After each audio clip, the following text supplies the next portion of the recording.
Location છે એની પાડી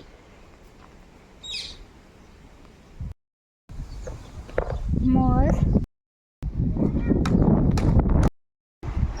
hello friends, good morning, Radhe Krishna. કેમ છો? મજામાં? અમે લોકો અત્યારે કામ કરીને ફ્રી થઈ ગયા છીએ. હવે મારે મોટર ચાલુ કરવા જવાની, તો હવે હું મોટર ચાલુ કરવા માટે જઈશ. અત્યારે 10:30 થયા છે અને સવારે મેં ખાલી દૂધ પીધું હતું, તો અત્યારે મને થોડી ભૂખ લાગી, તો હવે હું પોક ખાવાની છું. જ્યારે વરસાદ આવતો હોય ત્યારે પોકને તળીને એમાં થોડું ચટણી મીઠું નાખીને ખાવાની બહુ મજા આવે. તો બહુ વરસાદ આવતો હોય ત્યારે. અત્યારે 11:15 થયા અને અત્યારે વાદળ પણ થઈ ગયા અને પવન પણ બહુ. અત્યારે બહુ પવન છે અને વાદળ. અત્યારે 11:15 થયા અને અમારે લોકોને રોટલી બનાવવાનો ટાઈમ થયો, તો હવે હું રોટલી બનાવવાની. તો અત્યારે રોટલી બની ગઈ છે ને અમે લોકોએ આજે જમવામાં બટાકાનું શાક, રોટલી, દહીં, ડુંગળી ને પાપડ છે. તો હવે અમે જમી લઈએ.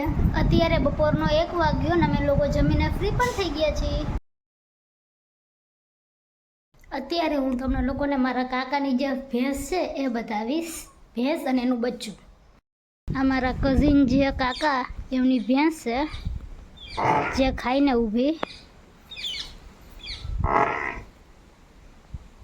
ક્યારેક ક્યારેક તો ખીલા પણ ઉપાડી નાખે. આ એની પાડી.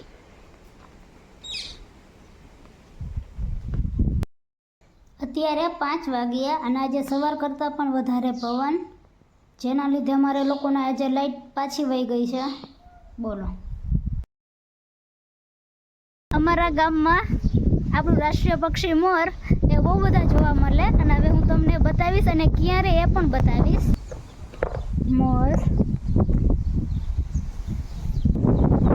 બહુ બધા મોર અને એ બધા લીમડા મારે.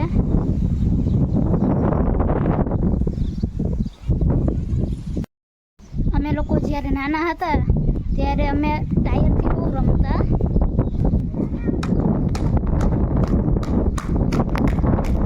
અત્યારે 7:30 થયા અને અમારે લોકોને જમવાનું બની ગયું છે. તો આજે અમે લોકોએ જમવામાં ભાત વઘાર્યા છે, દહીં ને રોટલી. તો હવે અમે લોકો જમી લઈએ. અત્યારે 8 વાગ્યા છે અને અમે લોકો જમીને ફ્રી પણ થઈ ગયા છીએ. તો આજનો બ્લોગ અહીં પૂરો કરું છું. મારી ચેનલને લાઈક કરો, શેર કરો અને સબસ્ક્રાઈબ કરો. Good night, Radhe Krishna, bye bye.